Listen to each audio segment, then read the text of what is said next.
Good afternoon, everybody. Welcome to this free paper sessions. And joining along with me is Dr. Satyajit from Bhubaneswar AIIMS and Dr. Manisha Mishra from Vedanta, New Delhi. We'll be judging the papers, and without wasting further time, I can call upon Dr. T. Naresh Kumar to speak on renal cell carcinoma with IVC extension with intraoperative embolization to right atrium and right pulmonary artery. Over to you, Dr. Naresh Kumar. Yes, sir. Sharing the screen now.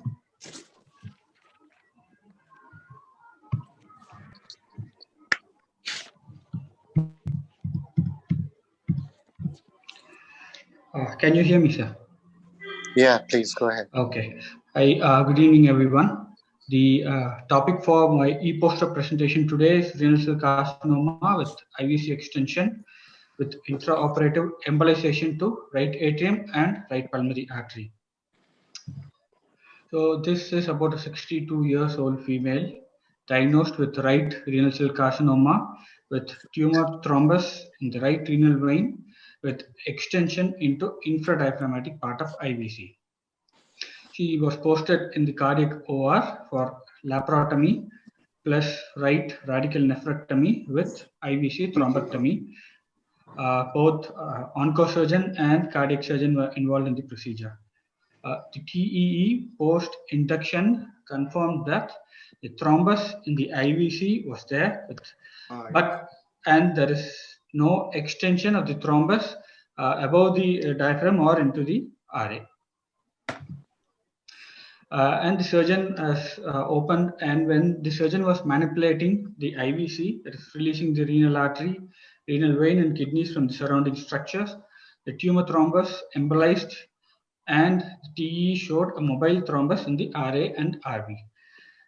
So we proceeded with midline sternotomy for embolectomy procedure. After sternotomy and cannulation, TE revealed that the thrombus has embolized to the right pulmonary artery. So the MPA was opened and thrombus was removed from the RPA. LPA was checked with fiber optic bronchoscope for thrombus if it is there, and there was no thrombus in the LPA. And then the pulmonary artery was closed and we came off bypass. So this is the first image showing the intrahepatic portion of the IVC. We could see flows beyond the intrahepatic portion of the IVC towards the RA, but the IVC was not visualized in toto. That is because of the mass which is in the IVC at the intrahepatic portion. This is the second video loop showing the IVC RA junction, shows the IVC clearly, and the IVC RA junction with no mass extension from IVC into the RA. And what happened at this time was the surgeon was manipulating the IVC and dissection was done. And then we had a slight hemodynamic disturbance. That is, the systolic pressure went down to 10 to 20 millimeters of mercury, which was managed conservatively with IV fluids and phenylephrine. And then the TE machine was called from the next OR to see what happened. And this is what we saw when we switched on the machine and when we saw the midesophageal four-chamber view. There was a mobile mass which was moving from the RA into the RV. So we informed the surgeon, and then during that time, the hemodynamics was relatively stable. And so the surgeon who was already mobilized for the nephrectomy proceeded with the nephrectomy. The abdomen was not closed. After that, we went on with the sternotomy. We gave full dose of heparin. And during cannulation, we made sure that the IVC, the hepatic IVC was free of any thrombus during cannulation. So after the cannulation, we went on to the four-chamber view again, and we saw the mass was not there in the RA and RV. So we traced out the RVOT and main pulmonary artery. The mass was not there, and then we followed it through, and we found the mass in the right pulmonary artery. This was the ascending aortic short axis view, which shows the mass moving there in the right pulmonary artery. And again, this is the ascending aortic long axis view, which shows the mass in the RPA. It was not totally occluding, but it was there, near occlusion was there. And then what happened was we cannulated, went on Dr. bypass. Naresh, you have 30 seconds to finish your presentation. Okay, sir. So we went on, cooled the patient down, low flows, took out the mass.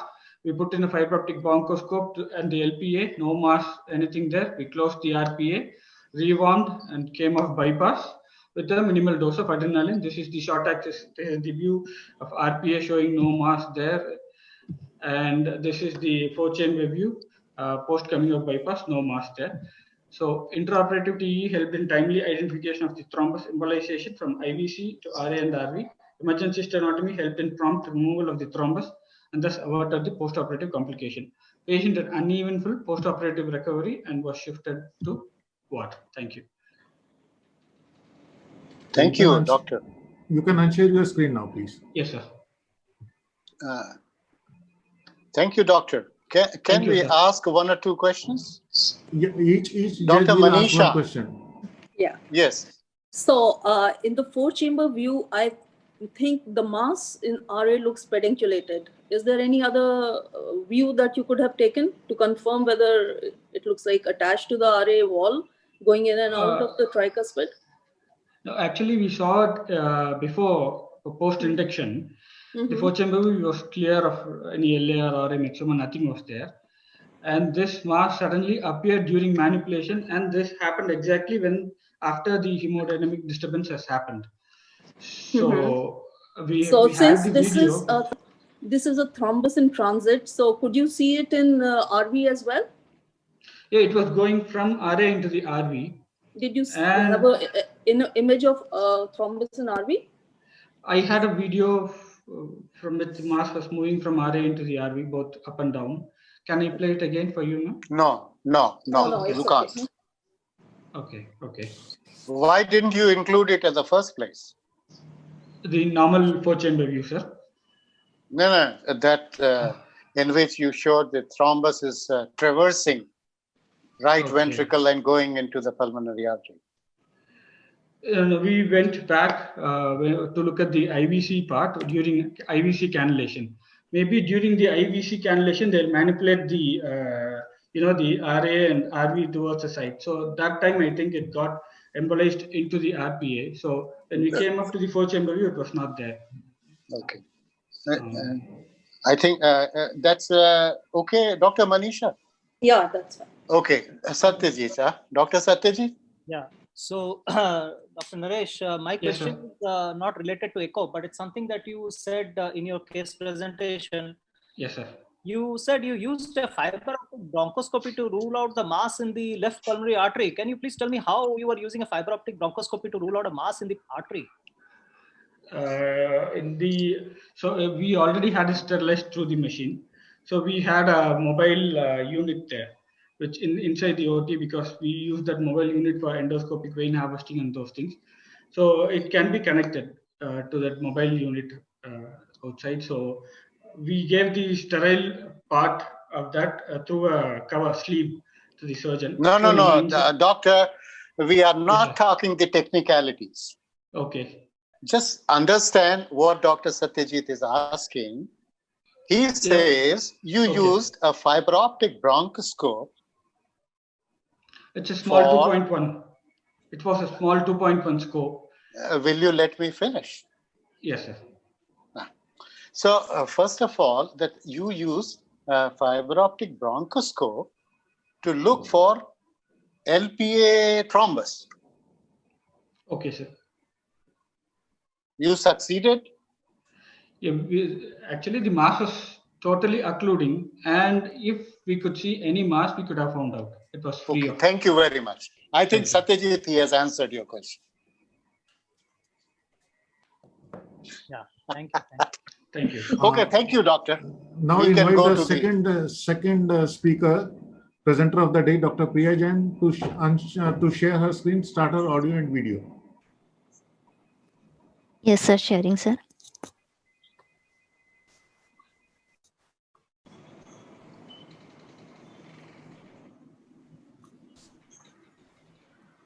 Sir, is it visible, sir? Yes, it is visible. Okay. Satyajit and Dr. Mishra, Manisha, Yeah. Yes. visible? Yeah, Okay, Yeah. Yes. visible or not. great. Okay.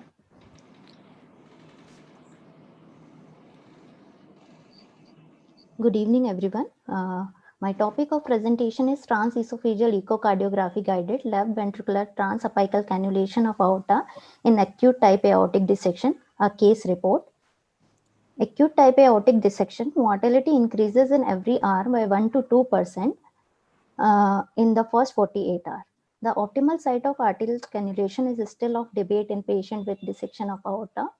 Although femoral artery cannulation with retrograde perfusion is routinely followed, it may be associated with risk of atheroembolism and malperfusion of vital organs. Transesophageal echocardiography is very useful in guiding the transapical aortic cannulation, which consists of insertion of arterial cannula through the apex of left ventricle and aortic valve to lie in the sinus of Valsalva. My case was 44-year-old male patient presented to casualty with chief complaint of chest pain. He was a known case of hypertension and diabetes mellitus. On CT finding, dilated aortic root and ascending aorta with limited type aortic dissection involving the ascending thoracic aorta found. On 2D echocardiography, normal LV function with ascending aorta dilatation and dissection flap seen in the ascending aorta extending to the proximal arch. The standard technique of anesthesia and surgery were followed, which also include the NIRS monitoring done according to the institutional protocol. Preoperatively, transesophageal echocardiography has been done. This is the mid-esophageal aortic valve long axis view, where the dissection flap at the junction of sinus of Valsalva and sinotubular junction extending to the proximal arch can be noted. Second one was the mid-esophageal AV short axis view, where the moderate AR is there. This is the mid-esophageal descending aorta short axis view to rule out that there is no dissection flap noted in the descending aorta. Next was the upper esophageal aortic arch long axis view, where the dissection flap is there in the proximal aorta. Aortic root measurement has been done in the mid-esophageal aortic valve long axis view. After the heparinization, bicable cannulation has been done. Transesophageal echocardiography guided LV apex cannula advance across the aortic valve and placed just beyond the ST junction. CPB instituted and cooling is start. Retrograde cerebral perfusion started and maintaining the CVP of around 10 to 16 millimeter of mercury. Aorta opened and false lumen has been identified. Aorta was divided at the base of innominate artery. RCP stopped and selective intrograde cerebral perfusion started through the innominated left carotid artery while maintaining the pressure to around 40 to 60 millimeter of mercury. Distal anastomosis is done and circulation re-established. Rewarming is started and proximal anastomosis has been done aorta above the ST junction. Heart de-aired, cross clamp removed and heart start to beat on the sinus rhythm. Patient wean off from the CPB and recovery was uneventful. These are the intraoperative picture of the aortic dissection flap and the apical cannulation of the left ventricle. These are the pictures, intraop picture where the LV apical cannula entering through the aortic valve and crossing it in the mid-esophageal AV long axis view. And the second one is the aortic dissection flap seen here. This is the LV apical cannula entering to the aortic valve. A post-operative transesophageal echocardiography has been done again and the good coaptation of valve with no residual AR has been noted. The advantages of LV apical cannulation: true lumen cannulation when it is difficult to identify the false lumen and true lumen, calcified or plaque in the aorta to avoid the atheroembolic event and the stroke. In peripheral arterial disease like Takayasu aortaritis, it is very useful. In the case of the large aneurysm, when the transmural hematoma is there, and this procedure is very simple and quick and it avoids the malperfusion of the organs. Disadvantage: it is not advisable to put the LV apical cannulation in case of the severe aortic stenosis and previous cardiovascular surgery. It may lead to bleeding at the site of apex and left ventricular injury. Surgical intervention can be initiated based upon the CT finding. Intraoperative TE still plays an essential role in confirming the diagnosis and helping to guide the surgical repair. My take-home points are: in acute dissection, when the cannulation of true lumen could be challenging, LV apex cannulation can be a safe and alternative. TE plays a vital role in guiding the aortic cannula through the left ventricle. Placement of LV apex cannula beyond the STJ in the aorta is important to avoid high velocity jet directed toward the coronary ostia. TE can also help in early detection of aortic plaque and help in modification of cannulation technique. And LV apex cannulation is safer and easier. These are my references. No conflict of interest. At the end, the thought of the day: learning is creativity. Creativity leads to thinking. Thinking provides knowledge, and knowledge makes you great. Thank you. Thank you, Dr. Priya. Thank you, sir. Well, you can unshare your screen Yes, sir. and answer one or two questions. Yes, sir. Dr. Manisha? So I have one question. At what stage do they insert this aortic cannula, and how much time does the surgeon normally take to do it? So, ma'am, aortic cannulation has not been done. We have cannulated I mean, LV. the LV apex, and then it goes through the aortic valve till crosses the ST junction. Huh? So, Yes, ma'am. Yeah. So, at what time do you do this? Ma'am, a surgeon takes around 20 to 30 seconds only to insert this cannula, and we inserted this cannula after the SVC IVC cannulation has been done. Then surgeon lifted that left ventricular apex, and then he inserted the LV apical cannula. So, have you ever come across any complications during this, like hemodynamic collapse or arrhythmias or something? Sir, madam, in this case, it was not there, but it may be there. Okay. Dr. Satyaj? So, Dr. Priya, thank you for an interesting presentation. I just have two questions. Again, both of these are not related to echo. Though I'm not sure in your case how echo helped in this particular case, because apart from showing the cannula in the ascending aorta. So my two questions to you is, usually the cannulation with a side graft of the axillary artery is a very reliable way to go on arterial bypass in such cases, and it's a standard practice world over. So why in this particular case you have to go through the LV apex? And the second part of the question is, I'm not sure where you put the cannula tip, how you perfuse, and where you put the cross clamp. So I'm a little unclear about that aspect. Could you just enlighten us? Sure, sir. Yeah, you are very correct, sir. Generally, peripheral cannulation like axillary artery or femoral artery cannulation has been done routinely. These are the normal routine practice. But we found that there are some disadvantages, or we may found some more time to cannulate the axillary artery. Also, while the perfusion and the diameter of axillary artery is less as compared to the aorta and all, so the perfusion is also decreased. So these are the new techniques where the LV surgeon thought the LV apical cannulation we can easily and quickly put without any complications. So in institute they are now starting for that LV apical cannulation. Yes, they didn't put the cross clamp initially. They after the IVC and SVC cannulation, they lift up the heart. They inserted the LV apical. They make the nick on the LV apex. They inserted the cannula through the transesophageal echo guided, and they reaches to the true lumen directly. So with advantage of insertion of the true lumen, they chooses this technique. And after that distal anastomosis is done, after that perfusion is started from the side arm of the graft to distally. So initially cross clamp was not there. Later on they put it.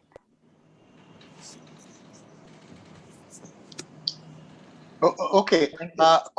One quick question that you said that you repaired aortic valve. Yes. So how did you evaluate aortic valve when the cannula was lying across the leaflets? Sir, that pre-operatively only, but means when the cannula was not inserted, aortic regurgitation was there. So they have we have checked through the TE machine. And when, sorry, sir, can you please repeat once the question again? You were in the right direction. It's how you evaluated this aortic valve once the cannula was in. Sir, once the cannula was in, the aortic valve is directly like cooptation point is with the LV apical cannula only. So at that time, not able to, but before going on before insertion of the LV apical cannula, we measure the aortic regurgitations, that it is And there. when they repaired, they Yes. have taken off this cannula? Yes, sir. Okay, so return flow was through? Through the side arm of the graft. Okay, thank you. Okay, Thank you. And now we go to the next. Thank you, Dr. Priya. You can switch off your audio and video. Now Thank we you, sir. invite the next speaker, Dr. Karthik Babu, to start okay. his audio, video, and share his screen. Can I start, sir? Sure, you can share. And am I screen visible? No, I'm sorry, we are not able to get your screen. Oh, sure, sir. Sorry.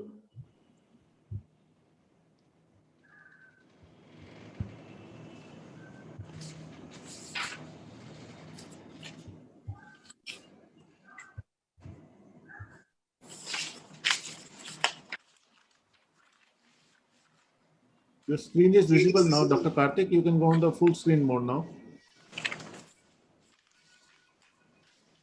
Good evening, sir. I'm Dr. Karthik Babu from GKNM Hospital, Coimbatore. I'm going to talk about a patient who underwent 2 surgeries, actually 3 surgeries. And during all the surgeries, during 3 situations, he helped him to live, actually. He was a 28-year-old man who had a IT wall replacement in May 2019 with mechanical bileaflet valve. He had endocarditis 4 months later, and he presented with decent prosthetic aortic valve and root abscess and aortic root abscess, and he was planned for redo AVR. On the pre-pump, we could see the severe aortic regurgitation and root abscess communicating with the LVOT. And you could see severe aortic regurgitation and dehiscent aortic valve. This was actually the second surgery 1, which we did in the patient after 4 months of primary aortic valve replacement. He had so post bypass, the patient had a severe paravalvular leak with a vena contracta of 3 millimeter, and we decided to go on pump again, and the vena contracta was reduced and there was only trivial paravalvular leak. Though the surgeon was not very happy, so we followed him in the ICU for the severity of the paravalvular regurgitation. On day 3 of post-operative period, he had severe prosthetic aortic valve regurgitation. We could see in the deep transgastric and the aortic valve long axis view. And we again planned for the second surgery with the homograft of aortic root replacement with the homograft with the coronary transfer. So the second surgery was planned. This aortic root replacement homograft surgery with coronary transfer. Post surgery, the patient was good. The aortic valve leaflets are moving, and after the sternal closure and before the patient was shifted out of the operation theater, we had a sudden. We could see the aortic valve gradients, and the LV function is very good in this patient. Before the shifting of the patient, there was a sudden ECG changes, and there was hypotension. At that time, the echocardiography TE showed akinetic left circulation, and of course, the RCA territory was moving good. So we thought our left coronary button has some ischemia, and the surgeon decided to do an additional venous graft to the LAD, and the LV function obviously improved. So in this patient, at 3 points, the TE played an important role.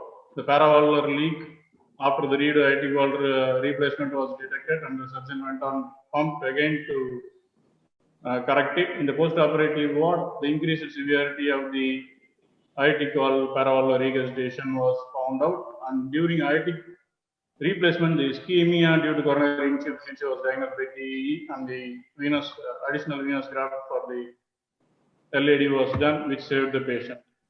Both the surgeries were done in a 28-year-old patient in a GKNM hospital, Coimbatore in 2019. And thanks to Madras Medical Mission for providing the photograph.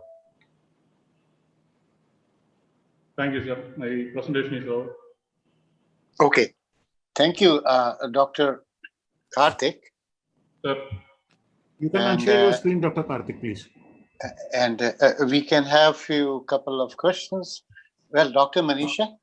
So I would congratulate Dr. Karthik for, he's utilized the entire spectrum of intraop echo in one patient. Thank you, ma'am. It's been proven really useful. But I just want you to answer one question. What do you think intraoperatively are the best views which should have been taken for paravalvular leak? Some aortic valve short axis view. Which is not taken? Yeah, I showed it, man. On the first slide was there. No, during the surgery, when you see the after first pump run. Short axis view and aortic valve long axis view. And the other view? Deep transgastric view. That is also not shown. When you first say the vena contracta was 0.3, isn't it? Or am I wrong? Did I get? Cervical 5-chamber view. Little pulling above would see the. I'm sure you must be doing it though, huh? Madam? It's okay. Yeah, it's okay.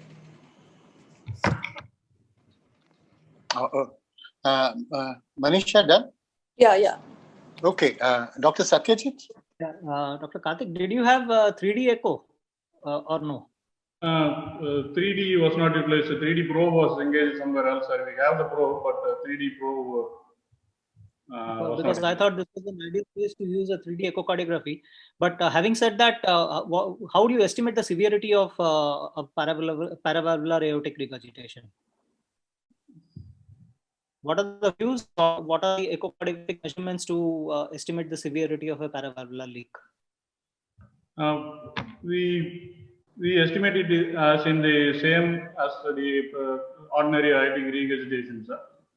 With the LVOT jet area to LVOT area. I mean, the regurgitation jet area to LVOT area, the aortic incompetence pressure of time, if it is more than 200, and regurgitant orifice area, if it is more than 0.04, 0.4 centimeters square, and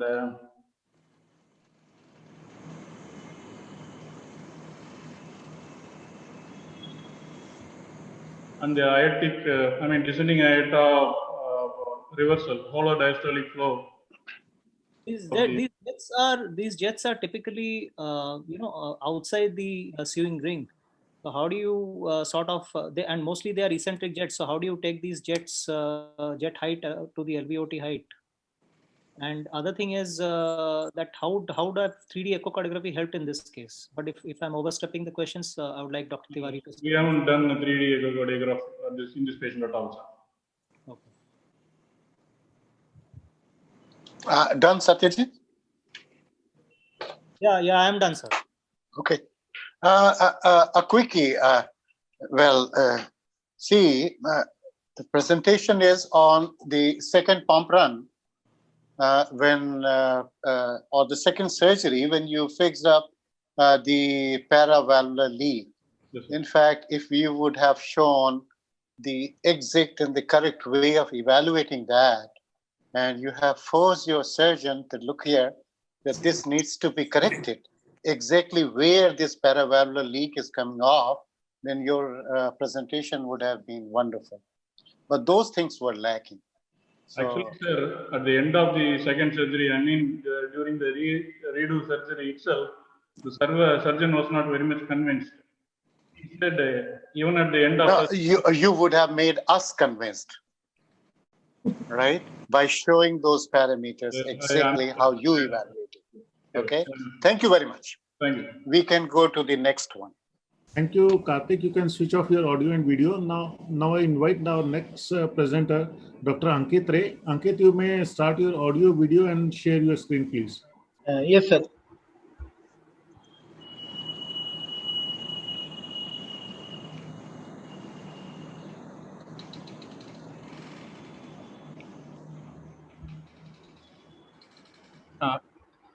Is it visible?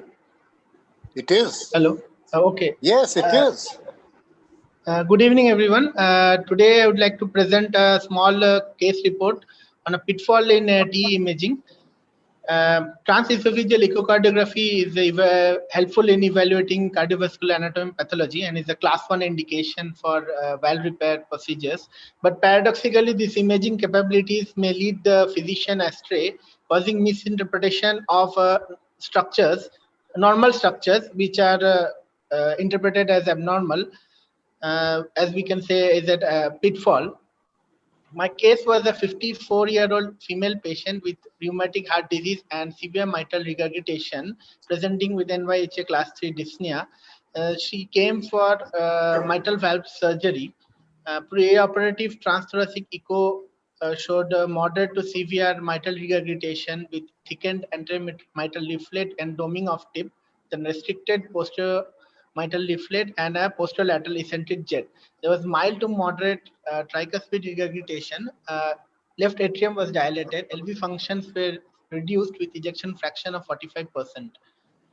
This is a mid-esophageal 4-chamber view with probe slightly turned to the left, focusing on the left side, showing the mitral regurgitation with the mitral regurgitation jet on color Doppler. Now, when we rotated the probe towards the right, keeping the same 4-chamber mid-esophageal view, we encountered a linear structure in the right atrium. This finding was informed to the operating surgeon. Now, changing the multiplane angle to around 90, we got the mid-esophageal bicable view. Here, the same structure appeared to originate near the IVC, close to the IVC RA junction. Now, there were 4 to 5 differential diagnoses we could relate to this structure. The first one was Eustachian valve, which is a remnant of the embryonic valve of the inferior vena cava. It appears as a leaf-like structure in the RA, close to the junction of inferior vena cava and RA. Next is the Chiari network, which is a web-like fenestrated Eustachian valve that also projects from the junction of the inferior vena cava on right atrium into the RA, appearing as a floating serpiginous structure. Crista terminalis, however, is a muscular ridge which originates from the superior vena cava, but it may extend up to the entire length of the RA to the inferior vena cava. Cotriatrium dexter is a very rare malformation where the giant Eustachian valve actually attaches itself to the interatrial septum, dividing the RA into 2 separate chambers. Now, finally, I've also put this point, laminated RA thrombus, though it's a pathological thing, but as a differential diagnosis, I've added this. This also may show as a floating snake-like structure in the RA, mimicking an anatomical variant such as an Eustachian valve or a Chiari network. Intraoperatively, there was no difficulty encountered during the IVC cannulation. Cardiopulmonary bypass was initiated using standard protocols, and no difficulty in venous drainage was seen. Left atrium was opened up and MV repair was done with 26 mm St. Jude's medical rigid ring. The right atrium was opened up to evaluate the tricuspid valve, but here in the right atrium, there was no valvular structures or any anatomical variant structures or thrombi within the RA when it was opened up by the surgeon. The procedure was completed uneventfully, and the patient was weaned off the bypass and sent to the intensive care unit with minimal supports. No issues were, however, encountered during the entire process.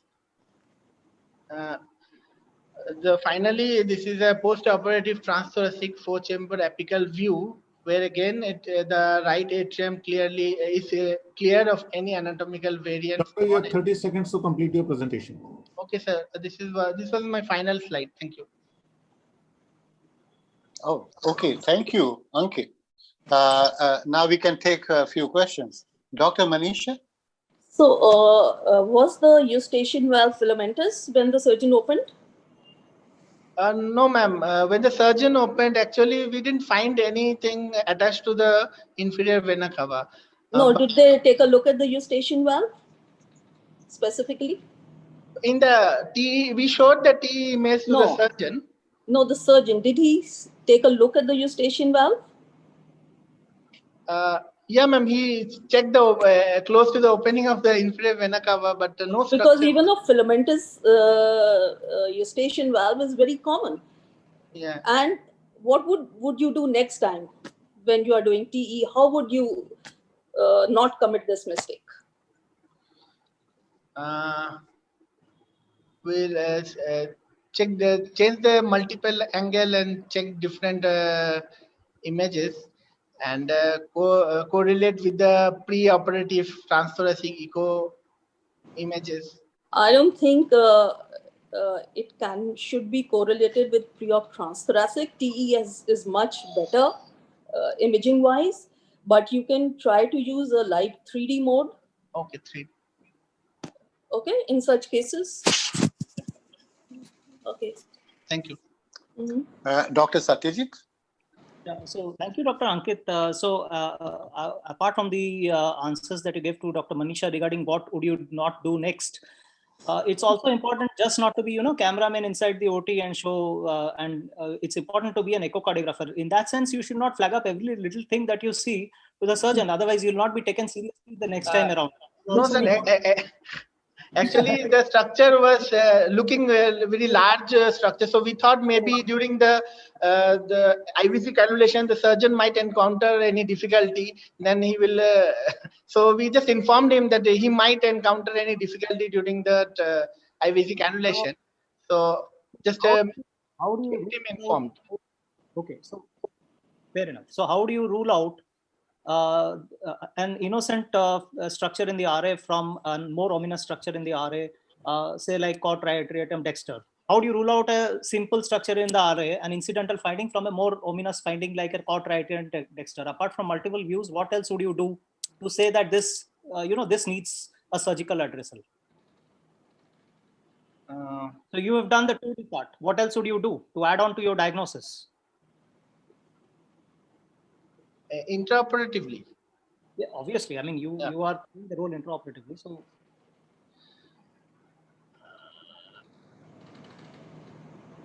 an incidental finding without any surgical implications to an incidental finding with surgical implications. Apart from 2D, what else would you do to establish that this is an innocent finding vis-a-vis a finding that needs a surgical addressal?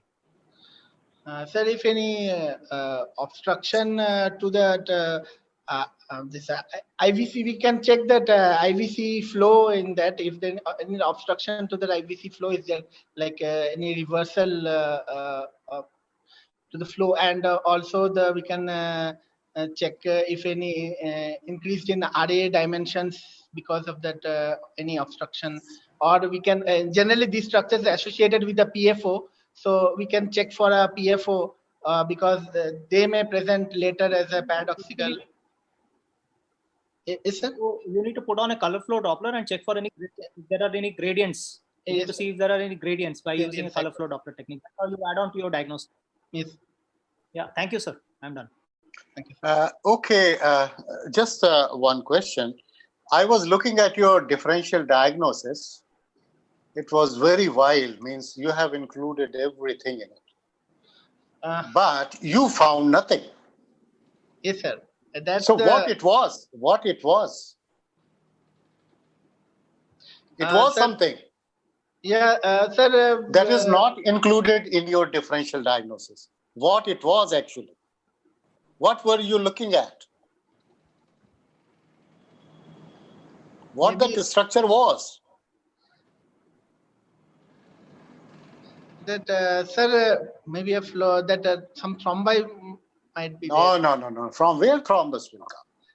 No. That's true. See, that is the point. When you start learning, you see everything. Right? So when you gradually start actually applying things, then you look only those things which are there. When the surgeon was opening the pericardium, were you peeping there? Did you see? No, after he opened exactly at that point. Exactly at that point, when he opened the pericardium, Were you looking at? I saw after opening the right Yes. atrium, sir. Actually, it is the free wall of right atrium with some pericardial fluid that you are interpreting at everything, but you have forgot the free wall of right atrium. Okay? It was there, right? Everybody was looking at it, but everybody missed it. Yes. So TE is a very double-edged sword, right? Yes, sir. Okay, thank you. Thank you. We can go to the next one. Now I request Dr. Ankit to switch off his audio and video. I request Dr. Shekhar Saxena to start his audio, video, and share his screen, please. Yes, sir.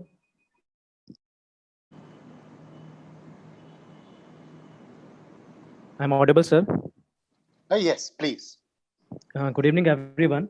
I'm very thankful to all my judges and organizers for giving me opportunity to present on this platform. The revolving conundrum. My case was a 44-year-old lady with chief complaint of dyspnea and chest pain on exertion since past 3 months with no associated comorbidities. She was diagnosed with rheumatic heart disease with severe mitral stenosis with normal biventricular function. So the plan was to do mitral valve replacement with cardiac mechanical prosthesis. Intraoperatively, pre-CPB TE showed in 4-chamber view rheumatic heart disease affecting the mitral valve with thickened mitral valve leaflets and the tips with dooming of the antemitral valve leaflets with restricted opening. The mean mitral valve gradient was 10 mm of Hg in the mid-commercial view, which confirmed its severe mitral stenosis. So patient was heparinized. Went on CPB, antemitral leaflet was excised, PML was preserved, and MBR was done using 29 mm cardiac mechanical valve. So rewarming TE showed bileaflet mechanical prosthesis seating on mitral position with perfectly moving leaflets in long axis view. On putting color Doppler in mid-commercial view, it shows moderate intravalvular leak with a mean gradient of 10 mm of Hg, which may be because of backflow. But on further examining, we found that there was some papillary muscle fluttering in the transgastric mid-papillary view. So at this point, we had a suspicion that the papillary muscle was obstructing the closure mechanism of the valve leaflets, producing intravalvular leak. So we went back on CPB, excised the posterior papillary muscle attachment from the PML. Then on rewarming TE, to our suspicion, we had severe intravalvular leak in the 4-chamber view. On further examining the TE, we found that this valvular leak was intermittent. That is, it was coming after 5 to 6 beats, but it was not present on each beat. So we can appreciate that the leak is not coming after each beat, but it is coming after 5 to 6 beats. So at this point, we thought that as the cardiac mechanical valve has a specific feature of rotation of the leaflets around the central axis, so might be some subvalvular structure is obstructing the leaflet rotatory mechanism at some point. So, but we found that on further examining, the intermittent intravalvular leak was seen in multiple views, not even in the single view, but multiple views. So we can appreciate that it is present in the mid-esophageal view. Then we can appreciate that this intermittent leak is present in the mid-commercial view. Then the intermittent leak was also present in the long axis view. So at this point, we decided to go back on pump. We excised the cardiac mechanical valve and replaced it with 27 mm St. Jude mechanical valve. Rewarming TE at this point in the long axis view showed bileaflet mechanical prosthesis seated at the mitral position with perfectly moving leaflets. On putting color Doppler, there was no intravalvular and paravalvular leak. So TE really changed the surgical management. So the cardiac mechanical valve is a new generation valve, which has a specific feature of rotation of the leaflets around the central axis. So there is no need for compulsory orientation of the valve after suturing the prosthesis to the fibrous ring, as it is required in the previous generation valves. This valve also has a heightened housing that preserves the subvalvular structure during the MVR. This is an Egyptian article which highlights the features of cardiomyocyte valve and compares it with the St. Jude bileaflet prosthesis, against which all the valves are usually compared. So the conclusion of the article was that the cardiomyocyte valve has excellent hemodynamic profile with minimal adverse events. But in our case, this cardiomyoid valve caused intravalvular leak. So initially we thought it is because of posterior papillary muscle, we excised it. Then later we got severe intravalvular leak, thinking that as a heightened prosthesis, the subvalvular structure is preserved. So this might be causing the obstruction of the rotatory mechanism. But again, we got intravalvular leak. So we replaced the valve with St. Jude valve and the issue was solved. So I conclude that proper understanding of dynamics of the valve preoperatively is very important and essential. At the same time, a skillful T assessment is utmost important because it may change or alter the surgical management. Thank you. These are my references.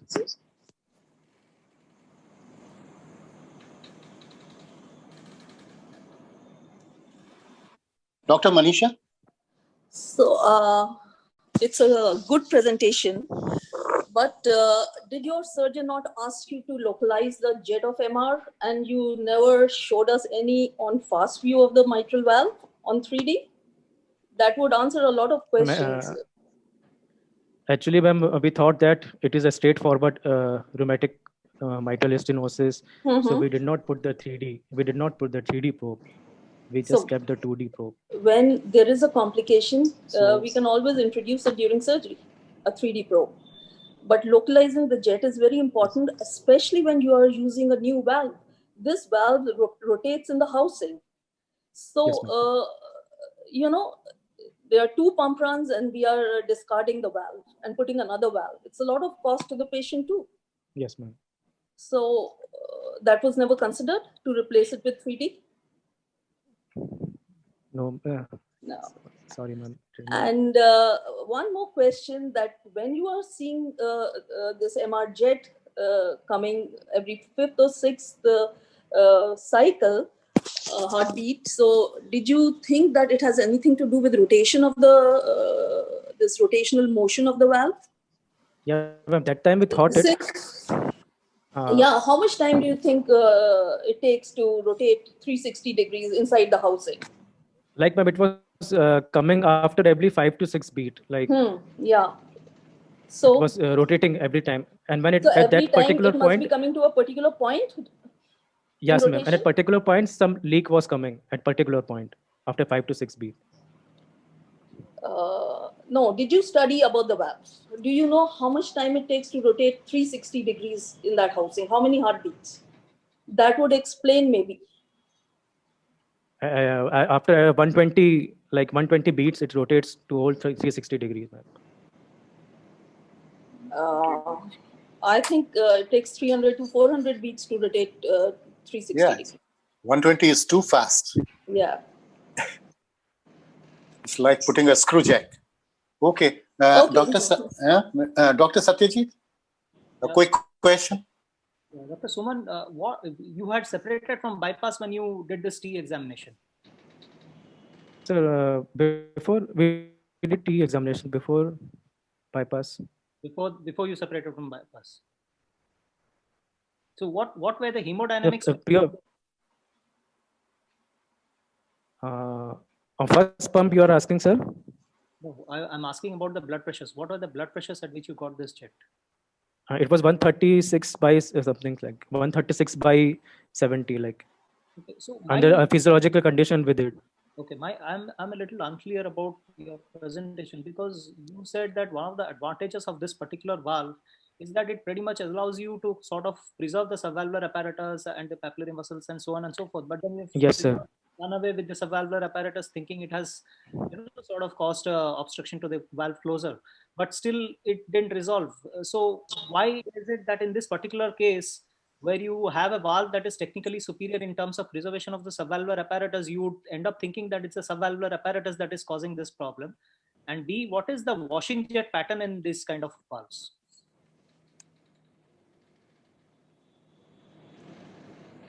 Usually this valve, we study the literature, the valve has a heightened housing. The housing is at particular height, so that the subvalvular apparatus is usually preserved. That's why we thought that the subvalvular apparatus is usually preserved, and why some leak was coming. We was not sure at that point. Okay, I think we go ahead. Otherwise, I think it will be one more presentation is there. Just thank you very much, Doctor. Thank you, sir. Okay. I request Dr. Shekhar to switch off his audio video, and I request the last presenter of the day, Dr. Iradhavan, to start her audio video and share her screen. Thank you.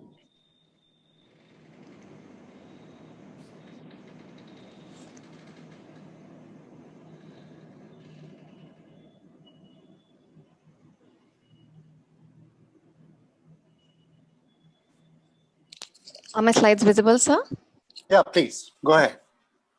Good evening, everyone. I'm presenting a case which is going to emphasize the significance of comprehensive intraoperative TE in decision making and changing the plan of surgery for a patient who was scheduled for a coronary artery bypass grafting.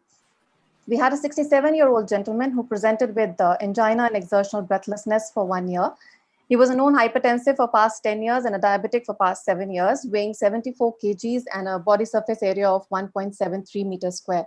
The general physical examination was unremarkable except for a bilateral carotid bruit for which the Doppler was done and showed insignificant disease. The transthoracic echo revealed there was left ventricular hypertrophy with LV systolic dysfunction, ejection fraction of 40%, and regional wall motion abnormality was present. They mentioned a sclerotic aortic valve, but the maximum gradient was 17 mm of Hg. Trace MR, trace TR, and a TRP gradient of 25. The angiogram showed a triple vessel disease, and the patient was scheduled for coronary artery bypass grafting. So after induction of general anesthesia, we introduced our TE probe. In view of low LV, we routinely don't put TE for a normal LV place. So we could appreciate the regional wall motion abnormality, and using the Simpson's method in the 4-chamber view and the 2-chamber view, we could appreciate the ejection fraction was low, around 40% itself. What was surprising was that on the long axis view, we could appreciate turbulence across the long axis across the aortic valve. So in the explained zoomed view, we could appreciate that there was a calcific thickened aortic valve, and the short axis view confirmed that this was the non-coronary cusp, which was thickened and calcific. So when we went ahead with the planimetry, the area across this valve came out to be 0.932 centimeters square, which was surprising because the preoperative gradients were only 17 mm of Hg. So considering the BSA of the patient, we indexed it and we found an area of 0.54 centimeters square, which was severe. In the deep transgastric long axis view, we could appreciate there was turbulence across the aortic valve, plus we could also appreciate reduced mobility of the non-coronary cusp. When we took the gradients across the aortic valve, the peak gradient was only 16.3 and the mean was 8.96. And with continuity equation, we found the LVOT, the aortic valve area to be 0.806, and the stroke volume was only 39 ml with a stroke volume indexed to 22.54, which is less than 35.